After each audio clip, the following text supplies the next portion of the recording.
想象一下，你被关进一座钢铁城市，这座城市全长超过330米，差不多是3座足球场排成一排那么长，排水量超过10万吨，比铁达尼号重了快要1倍，里面塞了将近5000到6000个人，你们要一起生活9个月，一起工作，一起吃饭，一起睡觉，你可能连续好几个星期看不到太阳。你的床铺只有 1.8 米长， 0.66 米宽，离上面那张床只有大约50公分的距离，翻个身都得小心翼翼，稍不注意脑袋就撞上去了。而在你头顶上方，全世界最危险的工作场所正在24小时不间断地运转，战斗机的引擎声震耳欲聋，喷射气流的温度足以把人烤焦，一个不留神你就会被卷进发动机的进气口。这里就是美国海军的核动力航空母舰，而这就是5000个人在海上度过9个月的真实故事。我们先从最基本的问题开始，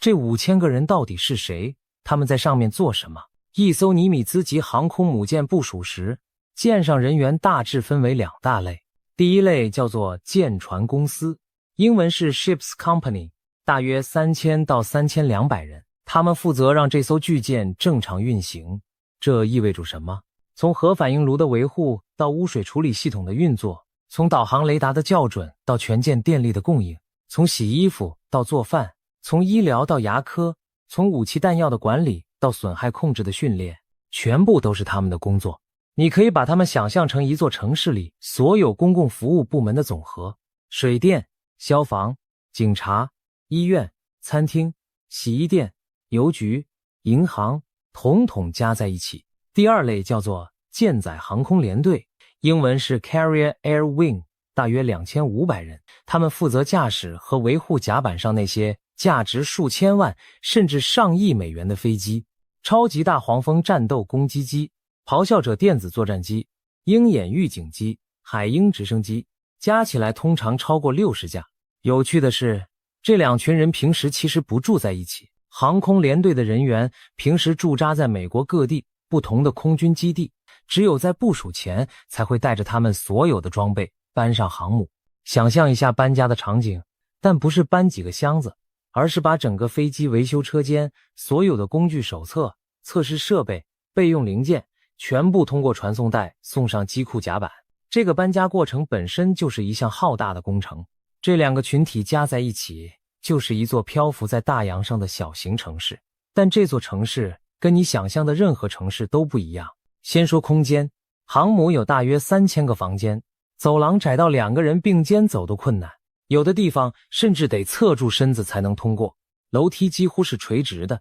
你得像爬梯子一样上下。整艘航母从最底层的龙骨到最顶端的桅杆，高度相当于一栋19层的大楼。新兵第一次上舰的时候，老兵给的建议是跟着一个去过的人走，因为这里的通道长得几乎一模一样，迷路是家常便饭。有些水兵回忆说，他们头几个星期在舰上完全像在迷宫里，经常走错层走错方向，最后不得不厚住脸皮问路。美国海军用一套坐标编码系统来标记每一个位置，编码包含了你在哪一层甲板，在舰的前部还是后部，在左舷还是右舷。学会破解这套坐标是你在航母上生存的第一课。再说住的地方，普通士兵的寝室叫做铺位舱，一个舱里塞了大约60个人，有的航母上甚至超过100个人挤在同一个寝室，所有人睡在3层叠起来的小床上。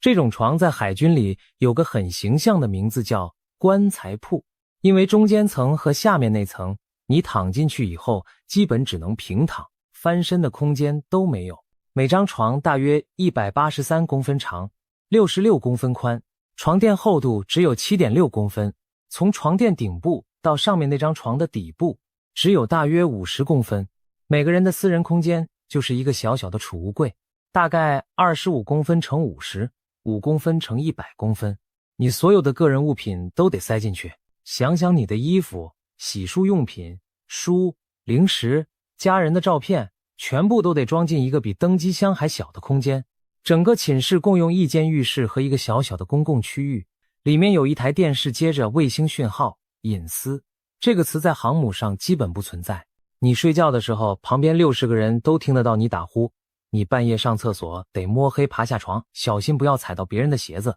军官的待遇好一些，空间稍大，家具也更好一点，有些甚至有自己的小书桌，但也绝对算不上宽敞。最新的福特级航母做了改进，把大型寝室拆分成40人一间的小单位，安静了不少，而且设计成性别中性的浴室和走道动线也做了优化，减少了不必要的穿越。但床铺的大小基本没变，你依然只能在一个50公分高的空间里躺平。然后是噪音，这可能是航母生活中最被低估也最折磨人的因素。一位曾经在航母上驻留的作家这样描述，喷射机起飞的噪音已经大到难以想象了，但降落的噪音比起飞还要恐怖。为什么？因为降落的时候，飞行员必须把油门推到最大，万一尾钩没有勾到拦阻索，需要立刻重飞，所以每一次降落都伴随着全功率引擎的怒吼，持续好几秒钟。航母是24小时运转的，所以不管你什么时候睡觉，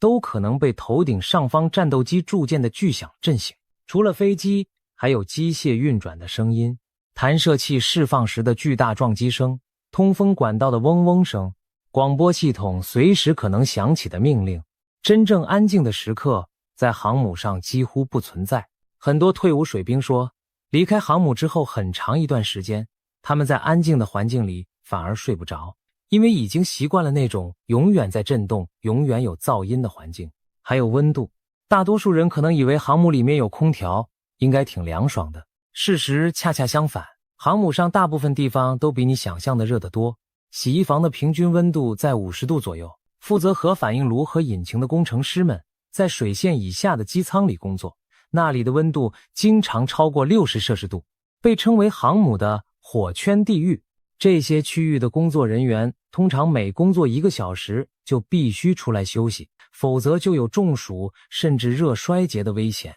即使是普通的生活区域，因为数千个人挤在密闭的钢铁空间里，加上各种设备散发的热量，温度也经常比舒适温度高出不少。说完了住，我们来说吃。这是航母生活中最重要的事情之一，因为在一个空间狭小、压力巨大、没有太多娱乐的环境里，吃饭几乎是每天最大的安慰。有一位海军军官曾经说过一句很精辟的话，生活中的一切都围绕着食物转。在航母上，这句话是100%的真理。一艘航母上每天要准备超过 1.7万份餐食，你没听错， 1.7万份。早餐、午餐、晚餐，再加上一餐叫做午夜口粮的宵夜。海军的缩写是 Midrats， 专门给上夜班的人吃。大约110名厨师和烹饪专家全天候轮班工作，确保不管你什么时候下班，都能吃到热腾腾的饭菜。实际上，餐饮服务几乎是22个小时不间断的，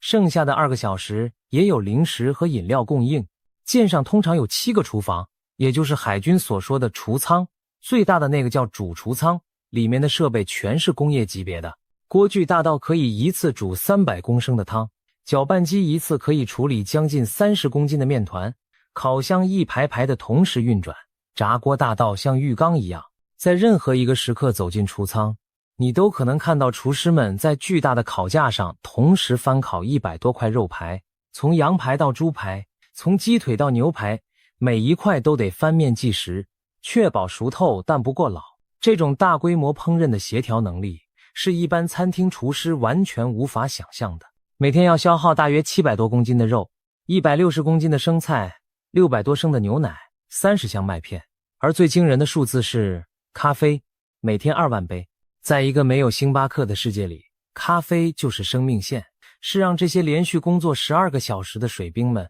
不至于倒下的燃料。海军对营养有严格的规定，每天必须为男性提供2850卡路里的热量，女性2100卡路里。厨师们不只是做饭，他们还得计算每一餐的营养素、脂肪和钠含量，同时还要考虑食物过敏和宗教饮食限制。在5000多人里面，一定有素食者、乳糖不耐受的人、对坚果过敏的人、需要清真食品的穆斯林、需要犹太节食的犹太教徒，这些都得一一照顾到。菜单以14天到21天为一个循环，这样做是为了防止大家吃腻。厨师们会安排一些固定的主题日，比如墨西哥卷饼星期2，或者蒙古烤肉之夜。当航母经过不同的海域时，厨房也会想办法加入当地的食材和风味。经过地中海的时候，补给舰可能会送来希腊的菲达起司；经过亚洲水域的时候，菜单上可能会出现亚洲风味的炒饭和面条。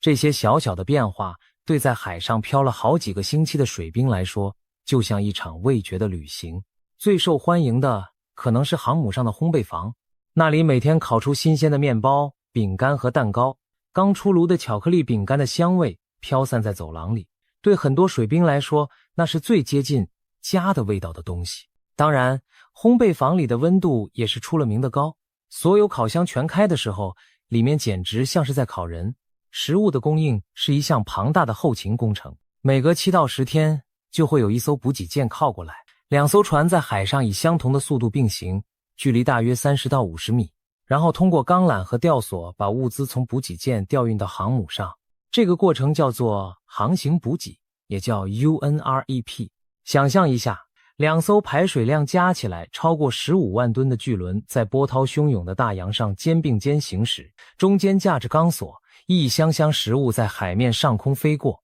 每次补给大约要运送18万到32万公斤的物资，包括食物、弹药、零件和邮件。新鲜食材通常在补给后的头几天就吃完了，之后就得靠冷冻和罐头食品撑到下一次补给。舰上有冷藏区和干燥储藏区，规模堪比一间中型超市。冷藏室里装了乙烯过滤器来延缓蔬果的熟化，需要的时候还会定期除霜。在最极端的情况下，航母可以装载够70天食用的食物，不需要任何外部补给。光是福特号航母每天的伙食费就在4.5万到6.5万美元之间，一个月超过100万美元。养一座海上城市的胃口，代价可不便宜。吃饭的地方也分等级，这是航母上阶级制度最直观的体现之一。军官有自己的军官餐厅，桌上铺着桌布，摆着正式的刀叉餐具，有软垫椅子，甚至有指定的座位。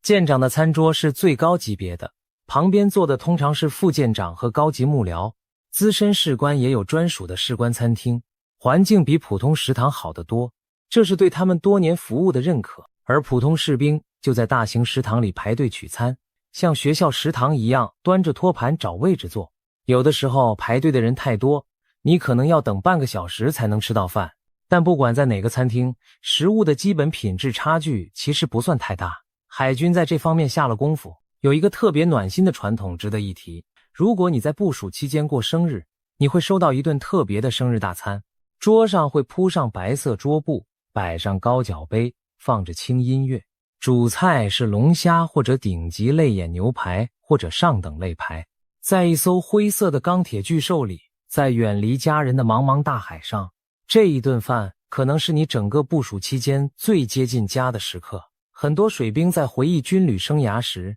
都会提到这顿生日餐。重大节日的伙食也会特别准备，感恩节有火鸡和南瓜派，圣诞节有烤牛肉和蛋糕。食堂会用简单的装饰品布置一下，让这些远离家乡的年轻人感受到一点节日气氛。在大海的深处，一块火鸡肉的味道可能就足以让一个19岁的水兵红了眼眶。现在让我们走上甲板，来到全世界最危险的工作场所——航母的飞行甲板。飞行甲板大约有 1.8 公顷，差不多等于 4.5 个足球场那么大，上面停着数十架战斗机、直升机和各种军用飞机。而在飞行作业期间，这些钢铁猛兽就在你身边起飞降落。喷射引擎的灼热气流温度可以达到数百度，螺旋桨的旋转速度快到肉眼看不见。弹射器可以在不到3秒钟的时间内把一架30吨重的战斗机从0加速到每小时265公里。拦阻索在飞机降落时承受的拉力大到可以把一辆卡车扯成2半。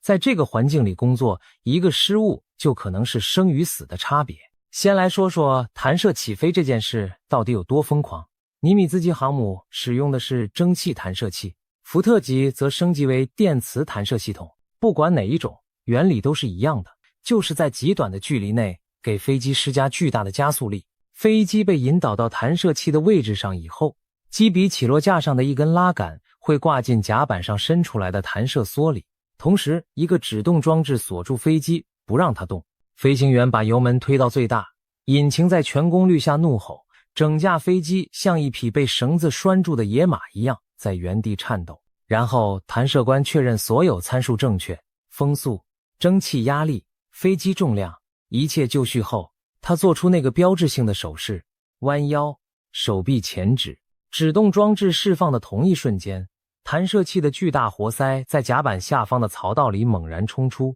把飞机连同飞行员一起推向前方。飞行员承受的加速度高达4个 G， 也就是说，他的身体在那一瞬间变成了平时体重的4倍重。2到3秒钟后，飞机从甲板边缘飞离，进入空中。整个弹射过程结束后，水制动系统在大约 1.5 米的距离内把弹射梭停下来，然后弹射器迅速回弹重置，准备发射下一架飞机。从发射一架到准备好发射下一架，只需要大约20到30秒。一艘航母有4条弹射器，可以每20秒发射一架飞机。在高强度飞行作业期间，一天可以弹射超过120架次。如果说弹射起飞是疯狂的，那降落就是近乎自杀式的。飞行员要把一架以时速240公里飞行的战斗机降落在一条不到100米长的跑道上，这条跑道还在不停地摇晃，因为航母在海浪中起伏。甲板上横跨着4条拦阻索，每条直径大约 3.5 公分的钢缆。飞行员要做的是放下机尾的尾钩，然后瞄准甲板中间的那条拦阻索冲过去。尾钩勾住钢缆的那一瞬间，飞机在不到2秒的时间内从时速240公里降到0，飞行员承受的减速冲击力同样是好几个 G。 但最关键的细节是这个，飞行员在铸舰的瞬间必须把油门推到最大功率。为什么？因为如果尾钩没有勾到任何一条拦阻索，也就是海军所说的弹出飞机必须立刻重新起飞。如果你在铸舰时已经收了油门，结果又没勾到锁，那飞机就会以200多公里的时速冲过甲板末端掉进大海。所以每一次降落都是一次假装撞上去但随时准备飞走的操作。有飞行员形容航母降落就是受控坠毁，一点都不夸张。晚上的降落更加恐怖，漆黑的大洋上没有任何参照物，飞行员靠的是一套叫做菲涅尔透镜光学助降系统的灯光装置来判断自己的下滑角度是否正确。飞行员之间把这套灯光叫做肉丸。如果你看到的是绿色的光点在正确的位置，说明你的角度是对的。如果光点偏高或偏低了，你就得立刻修正。降落信号官站在甲板边缘，通过无线电和手持灯光信号帮助飞行员修正。如果情况太糟糕，他会直接命令飞行员复飞。每次降落之后，飞行员都会收到一个铸舰评分，由降落信号官用专门的速记符号记录贴在公告板上。这不只是形式，评分太低的飞行员会被要求加强训练，持续表现不佳可能会影响他的职业生涯。这种近乎残酷的评分文化是航母飞行安全的重要保障。为了在飞行甲板这种混乱中维持秩序，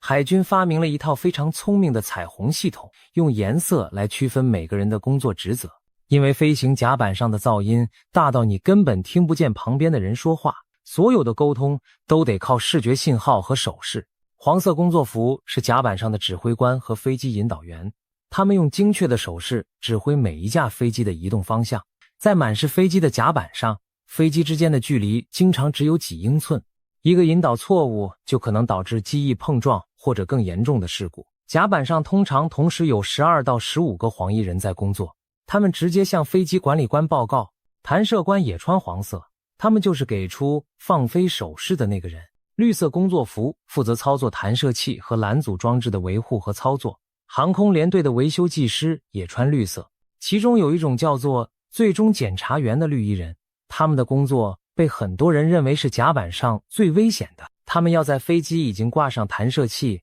引擎全功率运转的时候，走到飞机旁边做最后一轮外部检查。你想想那个画面，涡轮发动机的进气口就在你旁边疯狂地吸入空气，任何松动的物品甚至你自己都可能被吸进去。同时甲板还在摇晃，海面上的风夹杂着引擎的热浪吹打着你。海军新兵在第一次登上航母之前都会看一段安全录影带，里面有一个真实的画面，是一名水兵被吸进了喷射发动机进气口。幸运的是，那个人最后生还了，但这段影片足以让每一个新兵从此对飞行甲板心存敬畏。紫色工作服是燃料组，外号叫葡萄，他们负责所有航空燃油的加注和管理，在甲板上拖着燃油管线穿梭于运转中的喷射引擎之间。红色工作服是军械组和损害控制组，军械组负责搬运、装载和卸载炸弹、飞弹和弹药，损害控制组则是甲板上的消防队和急救队，一旦发生事故，他们是第一个冲上去的人。蓝色工作服是飞机拖车驾驶员和升降机操作员，棕色工作服叫做机长，负责每架飞机日常维护和检查。很多人其实才18、19岁，刚从新兵训练营出来不久。白色工作服包括品质检查员、安全观察员、医疗人员和降落信号官。这套彩虹系统已经运行了几十年，每一个颜色背后都是无数血与汗的教训。在飞行甲板上还有一个独特的日常仪式，叫做 FOD 巡走。FOD 是外来物体碎片的缩写。在每一次飞行作业开始之前，数百名水兵会在飞行甲板上排成一条横线，然后从甲板的一端慢慢走到另一端，低住头，一步一步地搜索地面上的任何碎屑，一颗螺丝，一片碎金属，一个松脱的电圈，任何东西如果被喷射引擎吸入，都可能造成价值数千万美元的引擎损坏，甚至导致飞机坠毁。2000年法国协和号飞机就是因为跑道上的一小块钛合金碎片导致轮胎爆裂，油箱起火，最终坠毁，造成113人死亡。所以 FOD 巡走在航母上是一项神圣的任务，不管你的阶级有多高，只要你在甲板附近，你都可能被叫去参加。几百个人弯着腰在甲板上一寸寸的搜索碎屑的画面，可能是航母上最奇特也最严肃的景象之一。你可能会问，每天在这种环境里到底是怎么过的？航母上没有所谓的正常作息，飞行作业通常分为周期性的循环，每个周期大约 1.5 个小时，一天可能安排10几个周期。很多人的工作班表是6个小时上班，6个小时休息的循环，有的则是12小时上班，12小时休息。但所谓的休息时间并不意味着你真的在休息，你得吃饭，你得洗澡，你得洗衣服，你得处理个人事务，你得接受训练和考核。真正能睡觉的时间往往只有4到5个小时，而且你的睡眠随时可能被打断。在甲板下方的引擎舱里工作的人，有的可能连续好几个星期都看不到阳光，他们的世界就是钢铁管道、蒸汽阀门和机械噪音。一位曾经在航母上服役的退伍军人回忆说，他有一次连续3个星期没有上过甲板，当他终于有机会走到舰尾的露天甲板上时，刺眼的阳光让他几乎睁不开眼睛，海风吹在脸上的感觉让他差点哭出来。那在这种极端环境下，人们怎么维持心理健康？这是航母生活中最不被外界了解但可能最重要的问题。9个月离开家人和朋友，被困在一个钢铁盒子里，每天重复同样的工作，吃差不多的食物，看同样的面孔，通讯条件极其有限，你不能随时拿起手机打电话或者发讯息，卫星电话要排队，网络速度慢到让人崩溃。很多水兵形容航母上的网络比拨接还慢，你无法随时看到家人的面孔，无法参与孩子的成长，无法陪伴伴侣度过每一个平凡的日子，寄回家的信件可能要好几个星期才能到。而现在最常见的邮件反而是 Amazon 的包裹，通过补给机送到舰上，对你在太平洋中央也可以网购，只不过到货时间可能是好几个星期。这种长期的隔离和高压环境对心理的影响是巨大的。2022年，乔治华盛顿号航母上发生了一连串令人心碎的事件，引起了海军对舰上心理健康问题的高度重视。海军开始推行心理健康手册计划，指导指挥官如何帮助水兵获得他们需要的心理支持，同时减少寻求帮助的污名化。2023年，福特号航母首次部署时，带上了一只名叫赛吉的黄色拉布拉多犬，作为心理健康辅助犬。这是美国海军历史上第一次在航母上部署专业的心理健康辅助动物。赛吉和他的训练员随舰出海，穿梭在各个部门之间，让水兵们有机会停下来摸摸狗，说说话，结果效果出奇的好。很多水兵原本不好意思去找心理咨询师谈话，觉得那是软弱的表现，但他们愿意去找这只狗玩。海军内部有一句话概括了这个现象：冲着狗去的，留下来聊天了。赛吉的存在打破了很多人对寻求心理帮助的顾虑，而那次福特号的部署原本只计划几个月，结果因为中东局势被一再延长，变成了超长的海上部署。赛吉在那段艰难的日子里成了全舰上下最受欢迎的船员。后来艾森豪号航母也带了一只叫做德莫的辅助犬。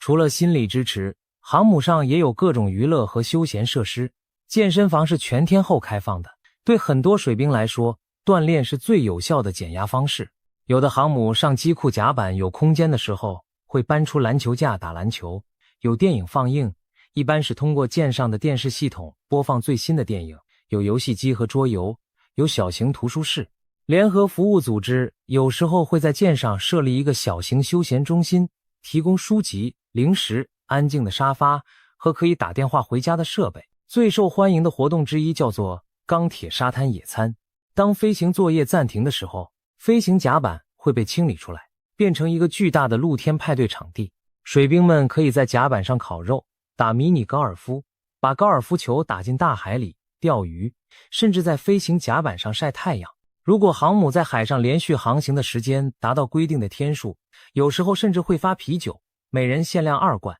在茫茫大海的正中央，在一艘核动力战争机器的顶部，几千个人一起烤肉、喝啤酒、看日落。这大概是航母生活中最超现实的画面了。但也正是这些小小的快乐时刻，让水兵们能撑过漫长的部署。靠港是另一个重要的调剂。在9个月的部署期间，航母通常会停靠几个港口，可能是地中海的意大利或希腊，可能是波斯湾的巴林，可能是亚洲的日本或新加坡。每次靠港几天，水兵们有机会踏上陆地，呼吸不带机油味的空气，吃一顿真正的餐厅饭菜，打一通不用排队的电话，喝一杯不是从纸杯倒出来的咖啡。这些短暂的靠港时光对很多人来说是整个部署期间最珍贵的记忆。现在让我们来看看航母的一些你可能完全想不到的细节。航母必须自己制造淡水，在大洋中央你不可能接水管，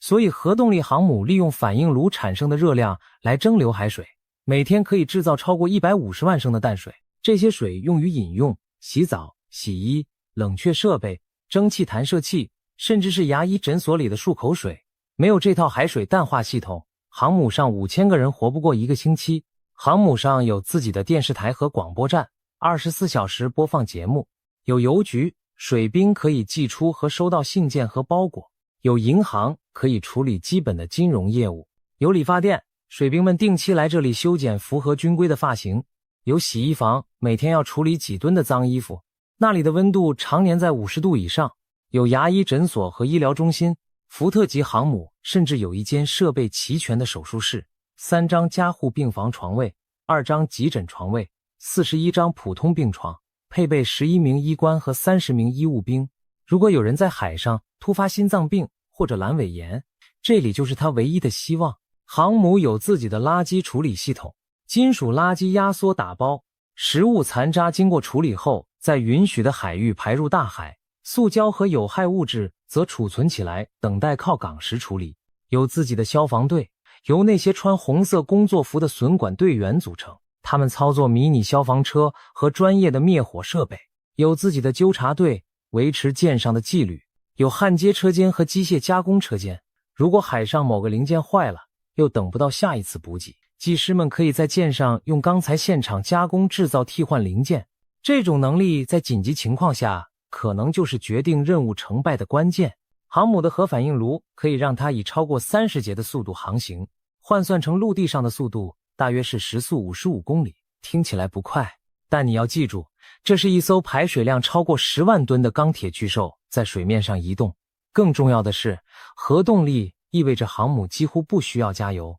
一次装填核燃料可以使用超过20年，期间可以航行超过100万海里。它真正的限制不是燃料，而是食物、弹药和人员的体力、精神极限。只要有补给舰跟着，航母理论上可以在海上待到船体需要维修为止。说到这里，我们有必要谈谈航母上的阶级和文化。美国海军是一个等级森严的体系，在航母上，这种等级感体现得尤其明显。从最底层的E1列兵到最顶层的O6舰长，中间隔了10几个级别。在窄窄的走廊里，如果迎面走来一个军官，低阶士兵必须侧身让路，吃饭的地方不同，住的地方不同，甚至能看到的风景都不同。军官可以到剑桥上眺望大海，而很多在底层甲板工作的普通水兵，可能连续好几个星期都见不到天空。但在同一个阶层内部，航母上的关系往往非常紧密。你和60个人挤在同一个寝室里，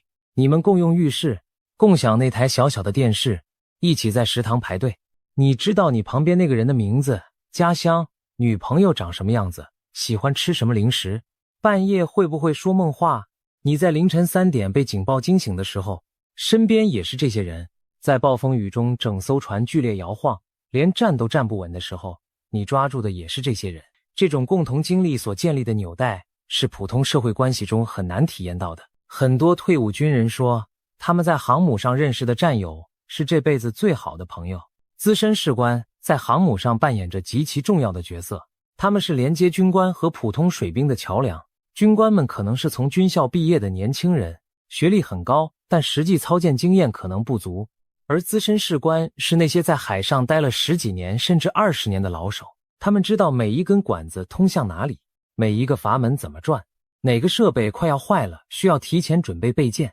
真正让这艘航母运转的，往往是这些不被聚光灯照到的老兵。航母上的年龄构成也很有意思，很多水兵只有18、19岁，刚从高中毕业就上了舰。他们可能在加入海军之前，从来没有离开过自己长大的小镇，突然间就被丢到太平洋中央的一艘核动力航母上。他们要学会在摇晃的甲板上操作价值数千万美元的飞机，在60度高温的机舱里维修引擎，在只有50公分高的床铺里和60个陌生人一起入睡。与此同时，他们可能还在为家乡的女朋友会不会等他而焦虑，为错过了朋友的婚礼而失落，为自己到底为什么要来这里而困惑。这种经历会彻底改变一个人。航母上的舰长是一个特殊的存在，他是这座海上城市的市长，要对5000多条生命负全部责任。根据一位前航母舰长的描述，航母舰长几乎从不真正睡觉。飞行作业期间，他通常待在舰桥上，直接参与指挥飞机的起降，确保航行安全。飞行作业结束后，他要和各部门主管开会，听取汇报，做出决策。重要的活动日夜不停地进行，武器的搬运和测试，燃油的净化和储存，飞行甲板的重新布局，任务计划的制定，伙食的准备，训练的实施，设备的维护，所有这些都在24小时不间断地进行，而最终责任都落在舰长一个人的肩上。最后，我们来说说回家这件事。9个月的部署结束，航母驶回母港的那一天，是所有人梦寐以求的日子。甲板上的水兵们穿着整齐的白色军服，沿着船舷站成一排，这个传统叫做站舷侧。远远的，码头的轮廓出现在海平面上，然后是熟悉的港口建筑，然后你开始看到码头上密密麻麻的人群，横幅、气球、欢呼声。小孩子们骑在祖父母的肩膀上，挥舞着手写的标语，上面写着欢迎回家爸爸，或者我们想你。很多人已经9个月没有见到自己的丈夫、妻子、孩子、父母了。当跳板放下的那一刻，人群沸腾，拥抱和泪水淹没了码头。有的父亲第一次见到自己在部署期间出生的孩子，有的伴侣在码头上单膝跪地求婚，有的老母亲抱着儿子的脖子哭到说不出话来。这一幕每年在诺福克、圣地亚哥、布雷默顿等军港反复上演，是美国海军最动人的画面之一。但回家并不意味着一切立刻恢复正常，很多水兵在回到陆地后会经历一段适应期。9个月里，你习惯了钢铁走廊和柴油气味，习惯了在7.6公分厚的床垫上睡觉，习惯了每天被引擎声吵醒，习惯了和几千个人挤在一起。突然回到安静的家里，回到柔软的大床上，有时候反而会觉得不适应。有人说他回家后第一个晚上睡在地板上，因为床太软了不习惯。有些人会想念海上的战友，想念那种共同使命感带来的充实。有些人则带着噩梦和焦虑回来，需要时间和专业支持才能真正回家。家人也需要适应，9个月的分离会在一段关系中留下痕迹，重新建立默契需要耐心和理解。一位海军牧师曾说过，部署最难的不是离开的那一天，而是回来之后的头2个月。而对于航母本身来说，故事永远不会结束，水兵们回家了，但这艘钢铁巨兽很快又要开始下一轮的维护、训练和部署周期。根据目前美国海军的安排，一艘航母大约以32个月为一个循环，其中包括6个月的部署、6个月的维护和其他时间的训练和待命。在这个循环中，航母有大约 19% 的时间是真正在海上部署的， 46% 的时间处于可以在30天内紧急出动的待命状态， 24% 的时间在船坞里接受维修。这意味着每一艘航母在它大约50年的服役寿命中会经历10几次这样的循环，而每一次都有5000个人带着各自的故事、家庭和梦想登上这座钢铁城市，在大洋深处度过人生中最不寻常的9个月。就拿最老的现役航母尼米兹号来说吧，它在1975年服役，到今天已经超过50年了。它参加过1980年的鹰爪行动、伊朗人质营救任务，经历了冷战的对峙、波斯湾的战火、反恐战争的漫长岁月。2025年底，它刚刚完成了最后一次9个月的部署，期间舰载机执行了8500架次任务，飞行了 1.7万个小时。美国海军已经决定延长他的服役时间至2027年3月，让他在退役前完成最后的使命。在他50多年的生涯中，有多少个年轻人在他的甲板上流过汗，在他的寝室里做过关于家的梦，在他的食堂里度过了多少个想家的夜晚。这些数字大到无法计算，一代又一代的水兵在同一块甲板上站岗、流汗、想家、成长，然后离开，把位置留给下一批18岁的孩子们。美国海军目前维持着11艘航母的舰队规模，这是全世界任何其他国家都无法匹敌的力量。每一艘都是一座独立的海上城市，每一艘都承载着5000个人的青春和牺牲。所以下次当你在新闻里看到美国航母战斗群部署到某某海域的时候，请记住，那不只是一艘战舰，那是一座漂浮的城市，里面有5000个活生生的人，他们有父母，有伴侣，有孩子，他们在一个不到 1.8 公顷的钢铁平台上吃饭、睡觉、工作、运动、看电影、写家书、庆祝生日，抚摸一只叫赛吉的拉布拉多犬。他们在全世界最危险的工作环境中保持24小时运转，每天准备 1.7 万份餐食，消耗2万杯咖啡，制造150万升淡水。他们离开家9个月，放弃了孩子的第一步、伴侣的生日、父母慢慢变白的头发。这就是航母上5000人的生活，没有浪漫，没有冒险小说里的刺激，只有日复一日的重复、汗水、噪音、拥挤、高温和思念。但正是这些普通人在做着不普通的事情，让这艘钢铁巨兽成为了大洋上最强大的存在。而他们当中的每一个人都知道，不管海上的日子有多漫长，不管风浪有多大，不管思念有多痛，码头上的那个拥抱值得所有的等待。